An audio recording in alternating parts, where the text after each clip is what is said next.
పొడుపు కథ చెప్పుమా. 3 కోనేరులు ఉంటాయి, 3 గుళ్ళు ఉంటాయి. ఒక అతను పూజకి పోతాడు ఒక పువ్వు ఎత్తుకొని. ఒక కోనేట్లో మునిగితే ఒక పువ్వు ఎత్తుకొని మునిగితే 2 పూలు లేస్తాయి, 2 పూలు ఎత్తుకొని మునిగితే 4 పూలు లేస్తాయి. అట్లా ఆ కోనేరులో సత్యము. అప్పుడు ఆ కోనేరులో ఒక కోనేరులో వస్తాడు, మునుగుతాడు, 2 పూలు లేస్తాయి. అట్లా ఎన్ని పూలన్నా ఎత్తుకొని మునగని డబుల్గా లేస్తాయి.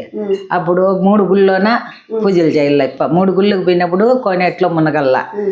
ఆ పూలు ఎత్తుకొని పోయి దేవునికి పెట్టి పూజ చేయాల. ఒక్కొక్క దేవునికి ఎన్నెన్ని పూలు పెడతాడో మళ్ళీ 2వ దేవునికి కూడా అదే పువ్వు పెట్టాల, 3వ దేవునికి కూడా అన్నే పూలు పెట్టాల.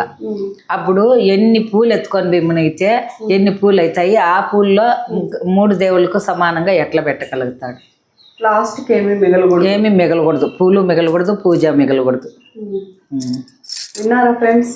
అమ్మ అడిగిన పొడుపు కథ కరెక్ట్ ఆన్సర్ మీలో ఎంతమందికి తెలుసో నాకు కమెంట్ రూపంలో తెలియజేయండి. మరొక పొడుపు కథతో అమ్మ దగ్గర మళ్ళీ కలుసుకుందాం. బాయ్.